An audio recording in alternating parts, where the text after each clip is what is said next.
Hi guys, so today we're going to be talking about the Avengers game multiplayer. I already made a campaign or a single player review. I'll put the card up to that in the screen. Now if you want to go watch that and then come back and watch this, if you're deciding if you want to buy the game or if you just are looking around to see what everyone thinks of the game. So in order to talk about the multiplayer, I guess we have to break it down into how the multiplayer works, in case you haven't gotten that far yet, or again, you're looking to see if you should get the game or not. So, essentially, it breaks down into a couple different mission types that are called specific things that we're not going to use the real names for because that's way too confusing, and they use different terms for different missions, and we're just going to go through them my way. Alright, so the first one is a harm mission, which is what you've been watching, what you're watching right now, and this is, I believe, 7 missions in the full game, where you just fight increasingly difficult waves of enemies. And in the last couple, it actually gets relatively difficult, depending on your gear level and how many friends you're playing with.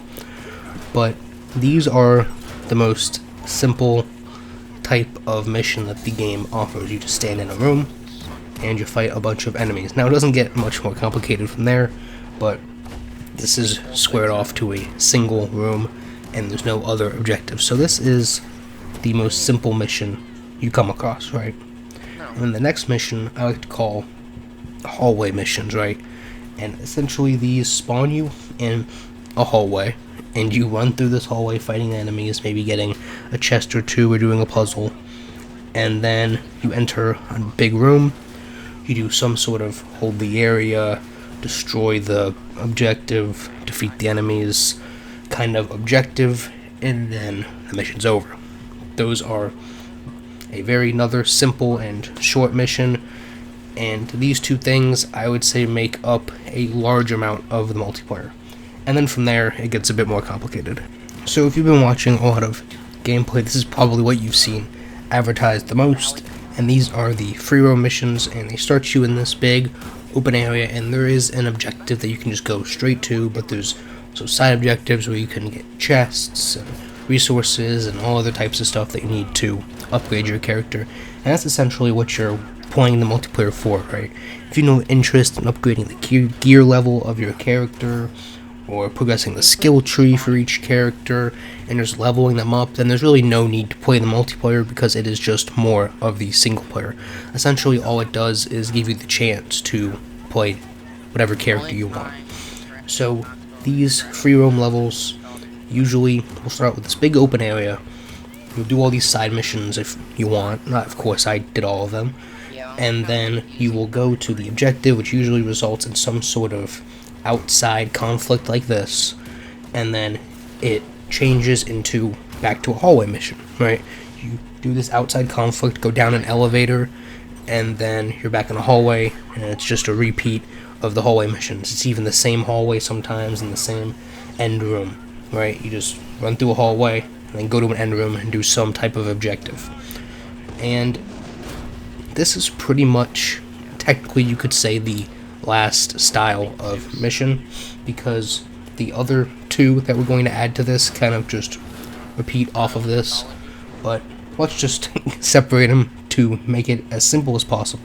So the next mission type is vault missions, and these are the most infuriating missions the first time you play them, and I'll explain to you why.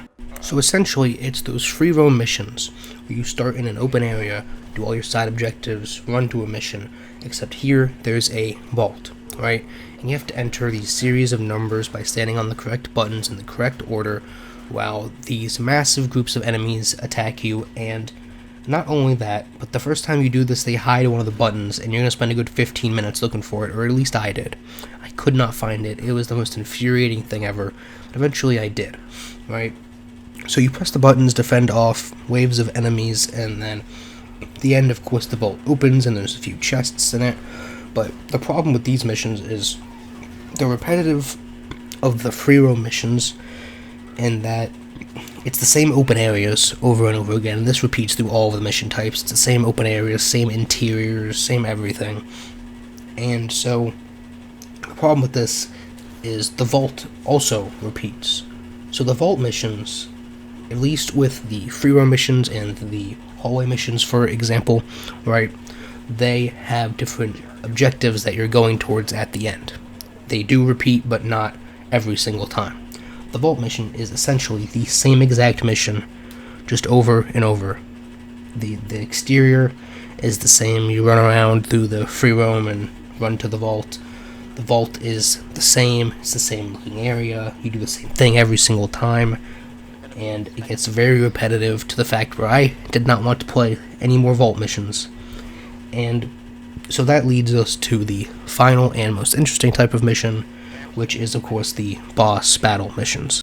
Now, essentially, there's only one boss battle in the multiplayer, which is Taskmaster, spoilers, and of course I don't have footage of that because my game crashed on that mission, of course, but there's daily missions, which so far the two that I've done have both been boss battles, and I'll show you both of these. The first one obviously against Abomination, and the second one against a giant robot.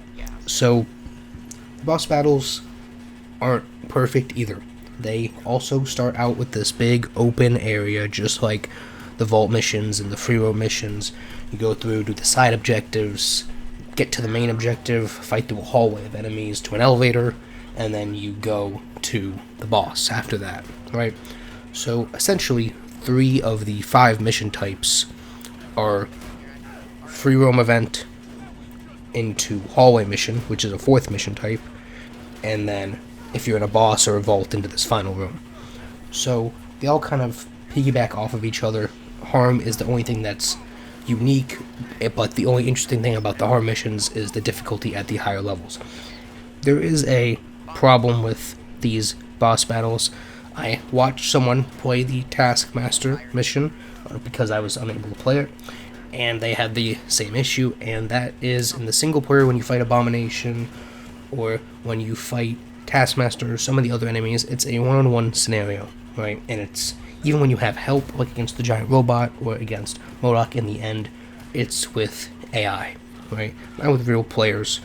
And even playing with just one other player, it's very easy to corner the boss and get them stuck in animation to the point where you're just beating them until they do some kind of ground attack or call in reinforcements, and you can just pummel the boss in a corner. And that's essentially the problem with the Abomination and Taskmaster fight.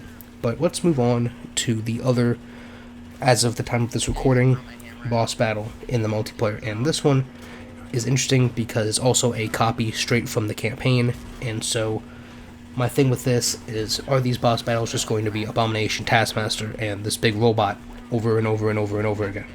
And maybe they'll throw in the MODOK fight as like a monthly thing, who knows, but I would hope we would get new characters and new boss battles as the game keeps going. So now that we have gone through the mission types and the problems and the good things, I guess you could say, about each of them, we can talk more in depth about the multiplayer. And so, like I said before, it's just repetitive campaign stuff that you've already done, but just to upgrade your characters. And really, I see the multiplayer as a way to play Thor and Captain America. Specifically because these are the two characters that get absolutely no playtime in the campaign. I talked about this in my single player review, and it's just a problem that the campaign has, is that they give these two characters absolutely nothing to do. So if you want to play as more of them, or more Black Widow maybe, then you get more time in the multiplayer to play as them, but overall it's nothing new that you haven't already done in the single player. But the problem with this, right, is I maxed out my skill tree, and so did the person I was playing with, on Captain America and Thor. Our gear levels were a little bit above 100 and the 130 range at the time of recording this video. But the problem with the multiplayer is if you're playing it to progress a character, to max level your characters, and that's really the only reason to play it at all, is the challenge card. So let's talk about the challenge card if you don't know what that is. So I figured while we're here, we'll just talk gear and everything in general. So the gear works for what the game is. It's not as interesting as something in Destiny or some other of those Gear type games, but it works enough with dismantling it to get more resources, and the vendors having specific resources that you need by paying resources. And the vendors I have problems with because their gear is okay but costs way too much, and the cosmetic vendor is just terrible all the way around. And yeah, they're just not great, the vendors. That I don't really think they need to be there, but they gotta make their money somehow. And I'm not gonna talk about microtransactions because they're absolutely ridiculous. But let's go ahead and talk about the challenge card. So it's that far right tab in your inventory, and essentially I talked about this in my beta video. It's a battle pass for each character, except in the beta they gave you all of those cogs you see in the top right corner of the screen, those blue wheels. Those are what you need in order to upgrade your battle pass for each character. And so there's 40 levels to this battle pass challenge card for each character. And so at my time of playing, which after completing pretty much everything for the multiplayer, it was about 13 hours of multiplayer, I'm a level 8 or 9 in my challenge card for Captain America, which is the only character I played as throughout the entire multiplayer. Problem with this is that if we broke down the math, right, there's 6 characters. They want you to spend roughly, depending on difficulty you do the mission on and how quickly you run through the missions, 100 hours on each character in order to max out their challenge card, or pay $5 per level, so whatever 5 times 40 is, which is more than the game cost, to max out each character's card. And that's ridiculous. There aren't even that many good things. There's a couple of cool skins, maybe 3 cool skins in the challenge card, and I think either the amount you get cogs or the rate at which you progress through this, and you can progress through it doing daily and weekly challenges for your character, but still it takes forever to progress through this. Now, I'm not saying I want to be quick and want to get through the whole thing in one sitting, of course, but I feel like at 13 hours played of multiplayer, I should definitely be a higher level than what I am in my Captain America challenge card. But let's talk about cosmetics a little bit while we're here. Cosmetics are hit or miss, specifically for Captain America and I feel Iron Man. A lot of opportunities were missed with Iron Man skins. I know a lot of people will know the skins. Oh, that's this from the comics. So that's this from the comics. But particularly for me, I think they missed the opportunity to go with some cooler ones from the movies, all the different Iron Man outfits, War Machine outfit, and just a bunch of cool different things they could have added. But my main problem is with Captain America. Right. His skins are very repetitive, and I'm talking about Captain America because that's who I've played the most. This might be a problem across all of the characters, but Captain America, for example, spoilers for the campaign, when you save him, he has that no shirt on and all of the wires and everything, all the medical equipment all over him, and his pants. There are 6 skins in the game of Captain America with no shirt on, with just different colored pants. That is unnecessary. There's no need for that many skins of the same exact skin. Now, I'm not saying all of his skins are bad. Again, a lot of his skins are really cool. But Thor is the same way. A lot of his skins are really cool. But there's just a lot of skins that are basically the same thing that are not needed. That, of course, you can get with real money. And, we're going to talk about microtransactions, but we ended up there. So, these skins are $20+ for a skin on a character, a virtual costume for a character in a game that you already paid $60 for. They want you to pay $20 more for a skin, or even worse, an emote. And talking about emotes, and while we're at the vendors, let's talk about the Cosmetic Vendor and how terrible it is. So, as of right now, which this game has been out for almost a week at this point, this is what the Cosmetic Vendor has looked like. It is just emotes that you cannot preview at all. You just gotta hope they're good. Nameplates, a skin for Hulk, and that's it.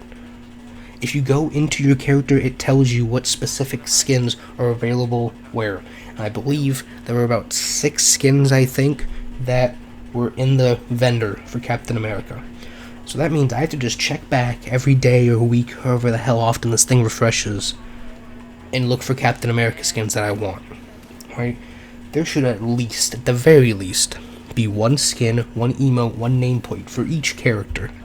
You shouldn't have to wait days or weeks and keep checking this vendor over and over and over and over again to see if they have something for your character that day. The other two vendors are usually pretty good about the variety of loot that they have, but the Cosmetic Vendor is just absolutely ridiculous. And so, before ending the video, I want to close on a point that a lot of people are going to disagree with, but that's okay. So this is going to sound crazy at first, right?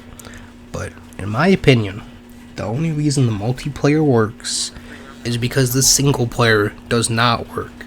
And you have to watch my single player video to know what that means, but let me try to explain it, okay? So, the single player, summing this all up really quickly, does not work because they don't understand how to work each character collectively into a story. You can tell they do not know what to do with Thor. The way he is used, or I guess you could say not used, they don't know what to do with him. He gets very little screen time. And the same thing for Captain America, and even Black Widow to an extent, right?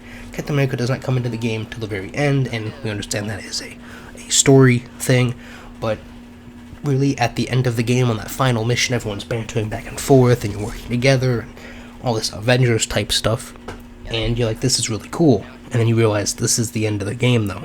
The whole game would have been this would have been great. So the problem that allows the multiplayer to work, I'm trying to say, is that the lack of playtime of certain characters is the only reason that the multiplayer is fun. The way the campaign is right now, you play, let's say, 4 hours as Kamala, 2 as Hulk, 5 as Iron Man, 45 minutes as Thor, and an hour if you want to call Captain America's injured mission a mission. And so the problem with that is they just don't give time to a lot of the characters. So multiplayer is your only real way to get time as those characters. What I'm saying is, if the campaign was balanced to the point where each character got equal playtime, then the multiplayer would not be as fun. I would not have enjoyed the multiplayer as much if I played the whole thing as Kamala or Iron Man, people who I've played countless hours on, right? I ended the campaign at a high 20, high 30 Iron Man and Kamala. My Thor, Captain America, Hulk, level 7, low levels. Now, of course, my Captain America now is level 100 and something, but that's because they don't give you the time to play as each character. And even the characters they do give you the time to play as, it's not enough to, once you've developed the skill tree, and you'll see this as you play in multiplayer, the characters change completely. Captain America in the single player, of course, obviously you don't get much playtime as him, but a low-level Captain America plays very differently, not only skill-wise of the player, but just the character himself, mechanically, than a high-level, full skill tree Captain America. You have much more abilities, you can do much more, and so this review is getting kind of long of the multiplayer, and it has its ups and downs, but I want to end on a positive and say that, well, there's all these negatives that I've listed for the whole video, but at the end of the day, alright, the multiplayer works simply because it's fun to play as these characters. Now, some characters are distinctly more fun than other characters. I think it's obvious who those characters are, but enjoy whatever characters you want to enjoy, but it's all about progression in this. If you don't care about the progression of your characters, getting higher skills and gear level and all that, then the multiplayer really isn't going to be enjoyable for you, because the levels themselves are very repetitive. But that's where we're going to end it. You guys let me know what you think of the Avengers multiplayer, of the single player, if you think, this game just needs more content in it, or if you think it just doesn't work fundamentally, who you want to see added to the game, all that good stuff. Leave that down in the comments, and I'll see you guys on the next one.